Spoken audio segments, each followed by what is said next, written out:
और इसके बीच बड़ी खबर है, पाकिस्तान और अफगानिस्तान ने तुर्की की इस्तांबुल में हुई शांति वार्ता के बाद युद्ध विराम बनाए रखने पर सहमति जता दी गई। दोनों देश 6 नवंबर को फिर मिलेंगे ताकि संघर्ष विराम के लागू होने की रूपरेखा तय की जा सके। पाकिस्तान और अफगानिस्तान के बीच जारी तनाव को कम करने की दिशा में एक अहम कदम उठाया गया है।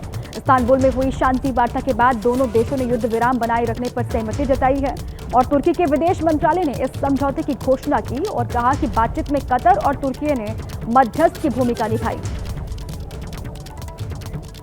और इसके बीच बड़ी खबर है, पाकिस्तान और अफगानिस्तान ने तुर्की की इस्तांबुल में हुई शांति वार्ता के बाद युद्ध विराम बनाए रखने पर सहमति जता दी गई। दोनों देश 6 नवंबर को फिर मिलेंगे ताकि संघर्ष विराम के लागू होने की रूपरेखा तय की जा सके।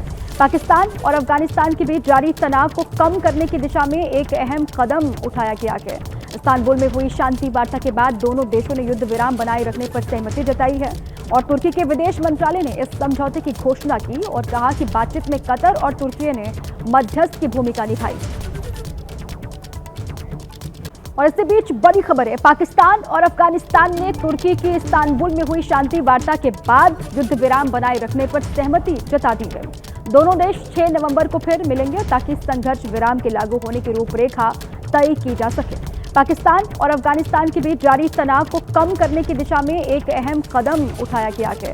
इस्तांबुल में हुई शांति वार्ता के बाद दोनों देशों ने युद्ध विराम बनाए रखने पर सहमति जताई है और तुर्की के विदेश मंत्रालय ने इस समझौते की घोषणा की और कहा कि बातचीत में कतर और तुर्की ने मध्यस्थ की भूमिका निभाई।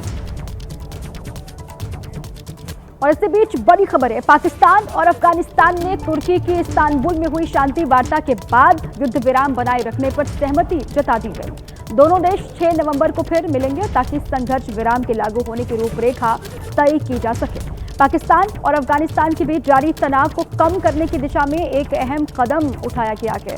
इस्तांबुल में हुई शांति वार्ता के बाद दोनों देशों ने युद्ध विराम बनाए रखने पर सहमति जताई है और तुर्की के विदेश मंत्रालय ने इस समझौते की घोषणा की और कहा कि बातचीत में कतर और तुर्की ने मध्यस्थ की भूमिका निभाई। और इसके बीच बड़ी खबर है, पाकिस्तान और अफगानिस्तान ने तुर्की की इस्तांबुल में हुई शांति वार्ता के बाद युद्ध विराम बनाए रखने पर सहमति जता दी गई। दोनों देश 6 नवंबर को फिर मिलेंगे ताकि संघर्ष विराम के लागू होने की रूपरेखा तय की जा सके। पाकिस्तान और अफगानिस्तान के बीच जारी तनाव को कम करने की दिशा में एक अहम कदम उठाया गया है। इस्तांबुल में हुई शांति वार्ता के बाद दोनों देशों ने युद्ध विराम बनाए रखने पर सहमति जताई है और तुर्की के विदेश मंत्रालय ने इस समझौते की घोषणा की और कहा कि बातचीत में कतर और तुर्की ने मध्यस्थ